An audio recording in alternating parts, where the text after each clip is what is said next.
तो hello everyone, आइए आज हम पढ़ते हैं ग्लैंड्स। ग्लैंड्स एक बहुत ही महत्वपूर्ण टॉपिक है। ये जो है कि यहाँ से आपको हाई स्कूल बोर्ड्स में एग्जाम में भी बहुत सारे क्वेश्चन बनते हैं और भी अन्य कॉम्पिटिटिव एग्जाम में भी यहाँ से क्वेश्चन बनाए जाते हैं। तो आइए देखते हैं ग्लैंड्स किसे कहते हैं और ये कितने प्रकार का होता है, इसका कार्य क्या है। देखिए ग्रंथियाँ जो हैं, ग्रंथियाँ किसे कहते हैं? तो ग्रंथियाँ कैसा होता है? ग्रंथियाँ एक थैली नुमा संरचना होता है जिससे हार्मोन्स और एंजाइम निकलते हैं, बनते हैं। उसी तरह से आप देखेंगे कि इसका डेफिनेशन परिभाषा आप दिया है बहुत बढ़िया कि ग्रंथियां शरीर के अंदर कोशिकाओं का एक समूह होता है जो हार्मोन और प्रोटीन बनाता है। तो ये हार्मोन और प्रोटीन बनाने का काम करता है कौन? ग्लैंड्स। ग्रंथियां 3 प्रकार की होती हैं। ग्रंथियां कितनी प्रकार की होती हैं? 3 प्रकार की होती हैं। एक होता है, अब देखेंगे यहाँ पर बहिस्रावी ग्रंथियां। कौन है? बहिस्रावी ग्रंथियां। इसमें बाहरी रूप से श्रवण होता है तो बहिस्रावी कहलाता है।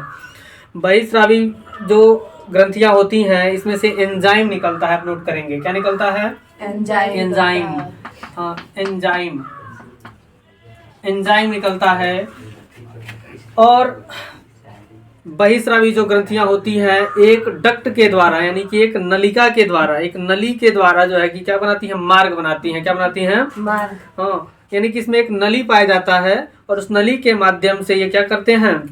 एक निश्चित मार्ग से होते हुए अपने पदार्थों का क्या करते हैं? एक जगह से दूसरी जगह पहुंचाते हैं, शरीर के विभिन्न भागों में पहुंचाते हैं।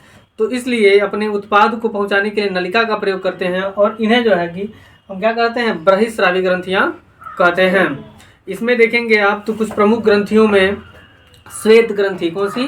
श्वेत ग्रंथि। यहाँ पे लिखे हैं हमने, देखिए श्वेत ग्रंथि। अश्रु ग्रंथि, आंसू निकलता है। श्वेत, पसीना निकलता है। दुग्ध ग्रंथि होता है। यकृत होता है। क्या होता है? यकृत होता है। इसके अलावा जो है कि देखेंगे सेरमम निकलता है, मोम निकलता है कान से। क्या निकलता है? मोम निकलता है। ये पसीना है या आंख से कीचड़ निकलता है। ये सब क्या है? ये सभी जो है बहिस्रावी ग्रंथि कहलाती है। क्या कहलाती हैं? बहिस्रावी ग्रंथि हैं। लार ग्रंथि भी होता है ना, वो भी बहिस्रावी ग्रंथि में आता है। कौन ग्रंथि? तो आप यहाँ लिख सकते हैं लार ग्रंथि। और देखिए यकृत, यकृत जो मानव शरीर की सबसे बड़ी ग्रंथि है वो भी बहिस्रावी ग्रंथि के अंतर्गत आती है। तो यकृत है, लार है, दुग्ध ग्रंथि, अश्रु ग्रंथि, श्वेत ग्रंथि, मोम है। ये सब क्या है? कीचड़ है, आंख से निकलने वाला है ना। तो या कान से जो निकलता है मोम बोलते हैं, उसको क्या बोलते हैं? मोम। सेरमम बोलते हैं। क्या बोलते हैं? सेरमम। तो वो जो है कि ये सभी बाह्य क्या कहलाते हैं? बाह्यस्रावी ग्रंथियां कहलाती हैं। उसके बाद देखेंगे आप तो होता है अंतःस्रावी ग्रंथियां। कौन ग्रंथि? अंतःस्रावी ग्रंथियां। ये हार्मोन्स निकालती हैं। क्या निकालती हैं जी? हार्मोन्स। बहिस्रावी ग्रंथि एंजाइम, अंतःस्रावी ग्रंथि हार्मोन्स, है ना।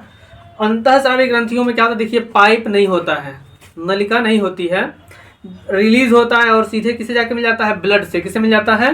ब्लड से। यानी कि इसका मार्ग निश्चित नहीं होता है। इसमें नलिका होगी नहीं तो मार्ग निश्चित नहीं होगा।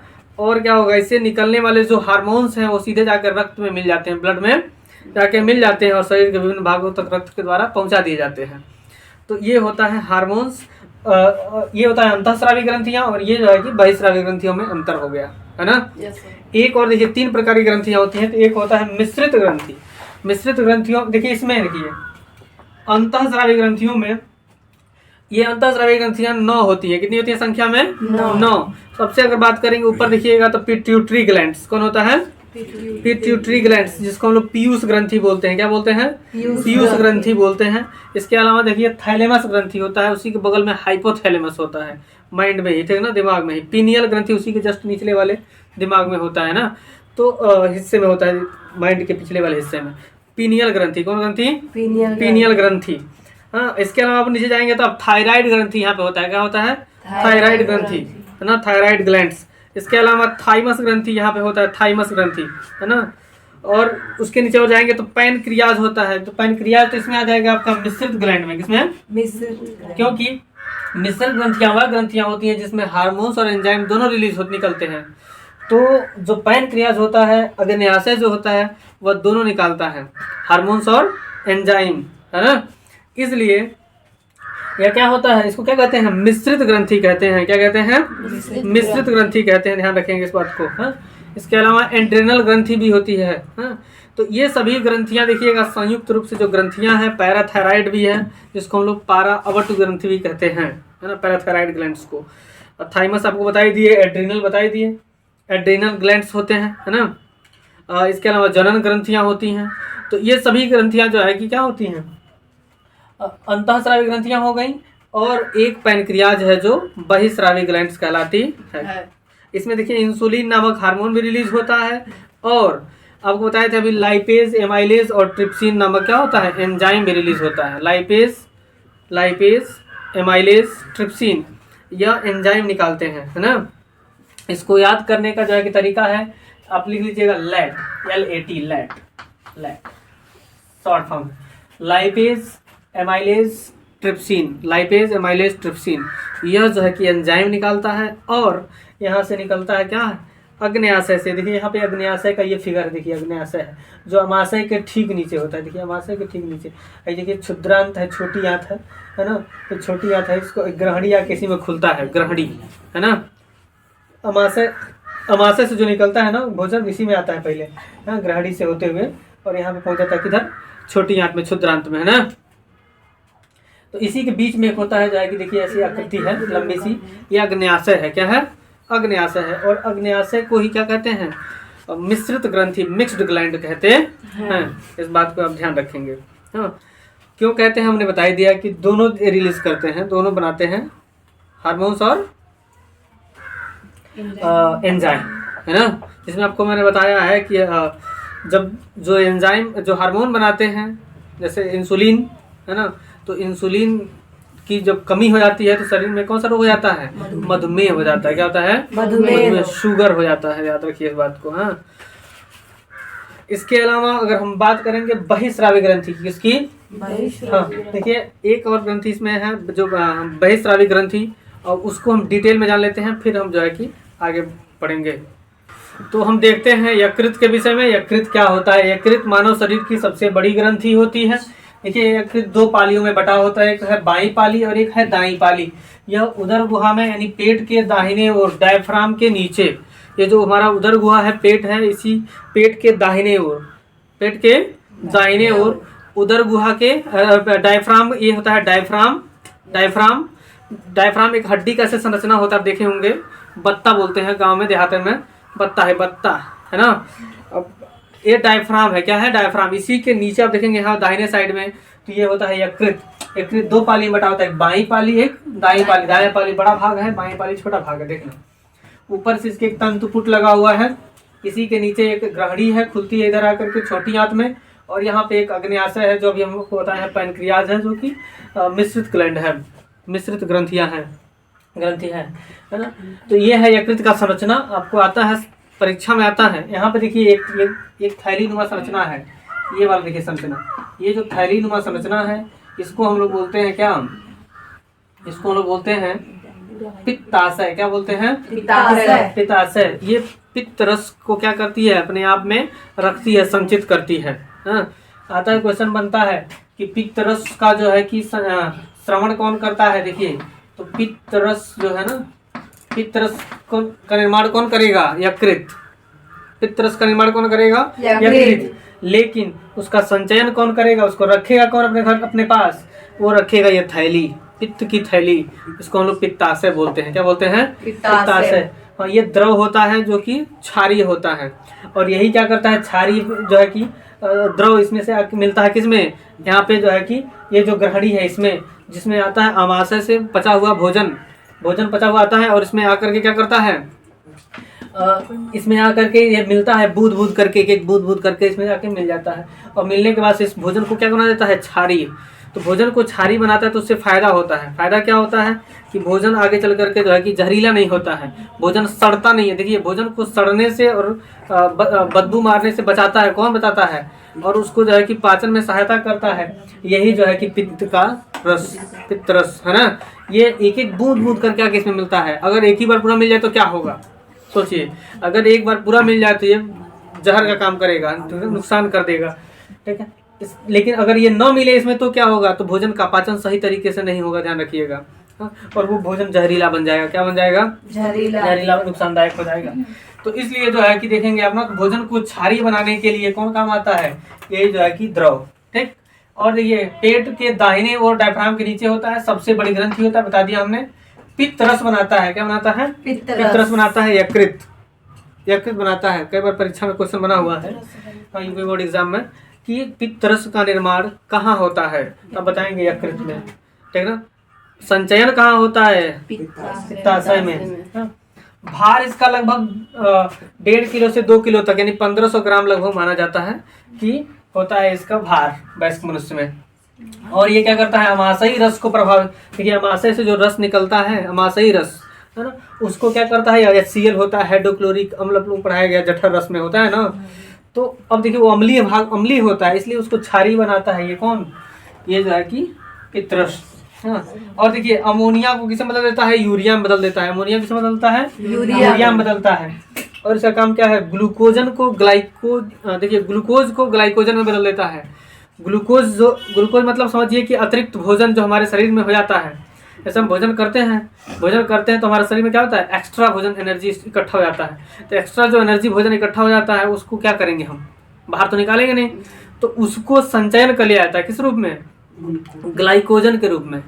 किसके रूप में, ग्लाइकोजन के रूप में। देखिए यहाँ पे हमने लिखा है ग्लाइकोजन, ग्लूकोज को ग्लाइकोजन में बदल देता है और बदल करके इसमें रख लेता है। जब कभी हम 2 से 4 घंटा तक यदि भोजन नहीं करते हैं, कभी कभी ऐसा हो जाता है ज़्यादा समय तक भोजन हम नहीं कर पाते हैं, जैसे सुबह का किया कि शाम को कर रहे हैं भोजन, तो बीच में जो अंतराल बचता है तो वो शरीर को एनर्जी कहाँ से मिलेगा, तो वही ग्लाइकोजन फिर से क्या करता है, एनर्जी देता है हमको। क्या करता है, हाँ, हमें काम करने के लिए शक्ति प्रदान करता है। ग्लाइकोजन ही जो है वो, ग्लाइकोजन जो है कि कहाँ संचय हो, देखिए ये भी क्वेश्चन बना हुआ है बोर्ड एग्जाम में कि ग्लाइकोजन का संचयन किस शरीर के किस अंग में होता है, आप बताएंगे यकृत में। कहाँ पे, यकृत में ग्लाइकोजन होता है। ग्लाइकोजन होता क्या है, तो ग्लाइकोजन जो है ग्लूकोज ही होता है, जो कि एक क्या है, शरीर से प्राप्त ऊर्जा है, एनर्जी है, भोजन है। ठीक है ना। अब देखिए इसके अलावा एक बिलुबिरीन नामक इसमें द्रव पाया जाता है। बिलुबिरीन नामक एक द्रव पाया जाता है। वह द्रव इसी से रिलीज होता है ना। और वह क्या करता है, बिलुबिरीन नामक द्रव, ये जो है कि जब ज्यादा हो जाता है, ज्यादा तो पीलिया हो जाता है। क्या होता है, पीलिया एक रोग है, ज्वाइंटिस जिसको इंग्लिश में बोलते हैं। और पीलिया एक रोग है जिसको गन्ना खाते हैं लोग ठीक हो जाते हैं, दवा भी कराना पड़ता है ज्यादा हो जाता है तो, है ना।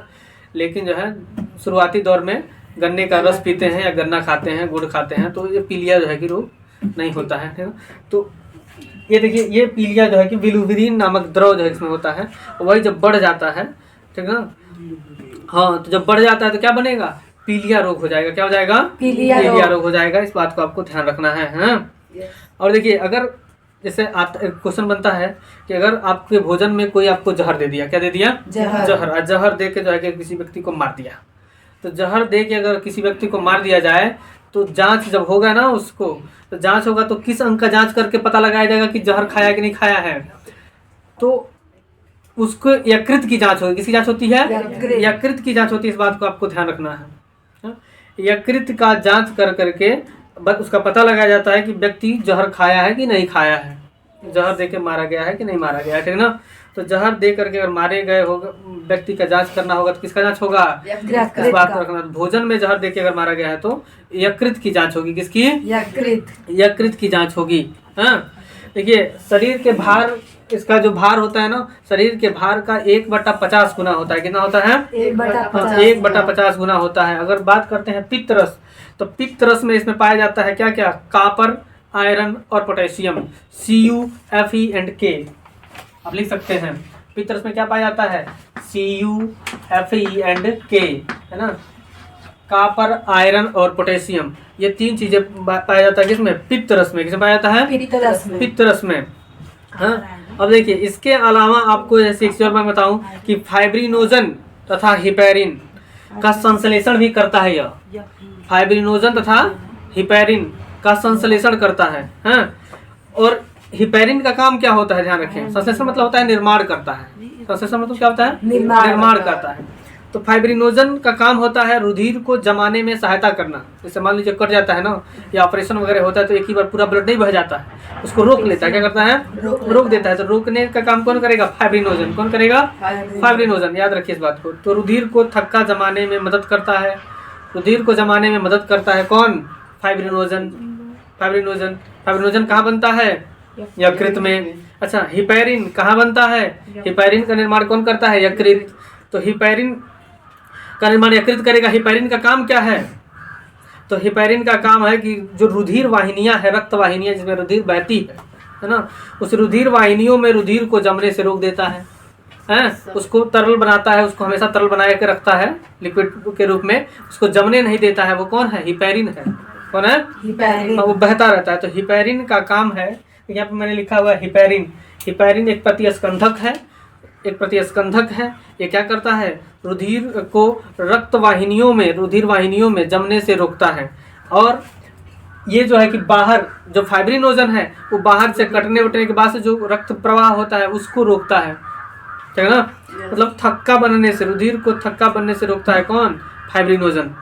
और ये वाला कहाँ रोकता है? जो रक्तवाहिनी में, नसों में, है ना। अब देखिए, कार्बोहाइड्रेट तथा प्रोटीन का ये उपापचय भी करता है कौन? यकृत। कार्बोहाइड्रेट और प्रोटीन का तोड़फोड़, उपापचय माने तोड़फोड़, उपापचय मतलब तोड़फोड़, उसका तोड़फोड़ करेगा, है ना। विटामिन ए का निर्माण करेगा। किसका निर्माण करेगा? Vitamin A. विटामिन ए का निर्माण और संचयन भी करेगा कौन? यकृत। अब देखिए, यकृत को हम शरीर का भंडार गृह भी कहते हैं। लिखिए, शरीर का भंडार गृह। कहाँ लिखे हम? लिखिए आप लोग, भंडार गृह। भंडार गृह। देख, भंडार गृह क्यों कहे? अभी मैंने आपको बताया कि ग्लूकोज को ग्लाइकोजन के रूप में संचित कर लेता है, अपने आप में रख लेता है, भंडारण कर लेता है। बाद में वही भोजन के, वही एनर्जी हमको मिलता है जब लंबे समय तक हम भोजन नहीं कर पाते हैं, तो है ना। तो इसलिए इसको भंडार गृह कहा जाता है। हाँ, ग्लाइकोजन का भंडारण करता है। किसका भंडारण करता है? ग्लाइकोजन का। परीक्षा में पूछा गया क्वेश्चन है, बोर्ड एग्जाम में, याद रखें इस बात को। इसके अलावा देखिए, क्वेश्चन बनता है कि यदि हेपेटाइटिस रोग एक होती है, आप लोग नाम सुने होंगे, सुने हैं? हेपेटाइटिस 5 प्रकार का होता है, ABCDE होता है ना। Hepatitis A, hepatitis B, hepatitis C, hepatitis D, hepatitis E है। तो हेपेटाइटिस जो होता है ना, वो लीवर में सूजन हो जाता है। क्या होता है? लीवर में ही सूजन। लीवर क्या करता है? सूज जाता है। तो वो लीवर में सूजन हो जाने को हम क्या बोलते हैं? हेपेटाइटिस बोलते हैं। लीवर में सूजन हो जाने को क्या बोलते हैं? हेपेटाइटिस। यह जो है कि वायरस से होने वाला है, एक संक्रमित रोग है। कैसा रोग है? संक्रमित बीमारी है, संक्रमण से फैलता है। कैसा फैलता है? संक्रमण से है। तो ये वायरस से होता है, और वायरस संक्रमित होते ही आपको पता है, एक व्यक्ति से दूसरे व्यक्ति में पहुंचने में टाइम नहीं लगता है। तो हेपेटाइटिस इस तरह का रोग है। कैसे होता है? तो ज्यादा शराब पी लेते हैं ना, तो हेपेटाइटिस हो जाता है। ज्यादा शराब पीने वाले व्यक्ति का क्या होता है? लीवर में सूजन नहीं करते हैं, लीवर सूज गया, खराब हो गया, ट्रांसप्लांट कराना पड़ता है, बदलना पड़ता है, होता है। तो शराबी लोगों का लीवर खराब हो जाता है, अक्सर आप लोग सुने होंगे। दूषित भोजन या पानी अगर हम पीते हैं तो भी जो है कि यह हो जाता है, कौन सा? हेपेटाइटिस रोग हो जाता है। संक्रमित व्यक्ति के पास रहेंगे संक्रमण, तो उससे हमको हो जाएगा, फैल जाएगा, है ना। अब देखिए, इसमें जो है कि शरीर की, इसको प्रयोगशाला भी कहते हैं। शरीर की क्या कहते हैं? प्रयोगशाला। ये भी एक लाइन है, लिख लीजिए यहाँ पे। यकृत को हम शरीर की प्रयोगशाला कहते हैं। शरीर की प्रयोगशाला। प्रयोगशाला, तो शरीर की प्रयोगशाला भी कहते हैं इसको, है ना। मतलब इसमें बहुत सारे क्रियाकलाप होते रहते हैं। देखिए, इसी में जो है ना, इसी में प्लीहा पाया जाता है। इसी के बगल में देखिए एक छोटी सी चपटी सी थैली पाई जाती है बगल में, यहीं पर इस साइड में दाहिने बाएं तरफ। किधर तरफ? बाएं तरफ। मतलब जो अमाशय होता है ना, उसी के ठीक ऊपर एक छोटी सी पतली चपटी सी प्लीहा नाम की एक थैली पाई जाती है। किस नाम की? प्लीहा। यहाँ लिख देते हैं हम, लिखिएगा, प्लीहा। क्या बोलते हैं इसको जी? प्लीहा। हाँ, स्प्लीन इंग्लिश में क्या बोलते हैं? स्प्लीन। SPLEEN, spleen. स्प्लीन जो होता है ना, प्लीहा, इसको हम लोग, ये यकृत है और प्लीहा है, ये दो चीज है। इधर यकृत है, इसके बगल में क्या है? प्लीहा है, चपटी से ऐसी आकृति होती है। तो ये दोनों को हम बोलते हैं RBC का कब्रिस्तान। क्या बोलते हैं? RBC का कब्रिस्तान। ध्यान रखिएगा, मतलब रेड ब्लड जो कॉर्पल्स होते हैं यहाँ पे जा करके मर जाते हैं, समाप्त हो जाते हैं। तो इसलिए इसको क्या बोलते हैं, आरबीसी का कब्रिस्तान। याद रखिएगा, परीक्षा में पूछा जाता है आरबीसी का कब्रिस्तान किसे कहा जाता है बच्चा, कब्रिस्तान। कब्रिस्तान में क्या होता है पता है ना, तो वो है प्लीहा, वो क्या है प्लीहा, स्प्लीन और लीवर। क्या और क्या है, लीवर। ये दो है जो है ना, ऑप्शन में दो हो वही मार दीजिए, प्लीहा हो तो प्लीहा को मारिए, लीवर हो तो लीवर को मारिए। इन दोनों को क्या बोलते हैं, आरबीसी का कब्रिस्तान। क्या बोलते हैं, हाँ। अच्छा, आरबीसी का जीवन काल आप लोग जो है कि कमेंट करके बताएंगे कितना होता है। हाँ, देखिए आरबीसी का एक और नाम होता है एरिथ्रोसाइट्स। क्या होता है, एरिथ्रोसाइट भी कहा जाता है, एरिथ्रोसाइट लिख लीजिए, एरिथ्रोसाइट। क्या लिखेंगे, एरिथ्रोसाइट, एरिथ्रोसाइट बोलते हैं आरबीसी को। एक और नाम है इसका, एरिथ्रोसाइट, एरिथ्रोसाइट कहा जाता है। अब प्लीहा क्या करता है, देखिए प्लीहा का जो काम होता है ना, पुराने आरबीसी जो हो जाते हैं ना उसको हटा देता है, इसीलिए इसको आरबीसी का क्या कहते हैं। ये कहाँ होता है, पेट के ऊपर होता है, पसलियों के बाईं ओर, किधर, बाईं तरफ, ठीक है ना। गहरे लाल रंग का होता है, चपटा होता है, लसिका ग्रंथि बोलते हैं इसको ना, और शरीर में जो तरल पदार्थ है उसका संतुलन रखता है। क्या करता है, संतुलन रखता है। और इस ये जो है कि प्लीहा होता है। तो इस प्रकार से देखिए हम लोग जान गए हैं कि यकृत के कार्य, यकृत की संरचना और यकृत का हमारे शरीर में क्या इंपॉर्टेंस रखता है, तो आप लोग देख लिए है ना। तो इस प्रकार से यह वीडियो यही समाप्त करते हैं। बाकी जो बहिस्रावी ग्रंथियों के जो पार्ट्स हैं उसको हम अगले वीडियो में लेके आएंगे। तब तक के लिए जय हिंद, धन्यवाद।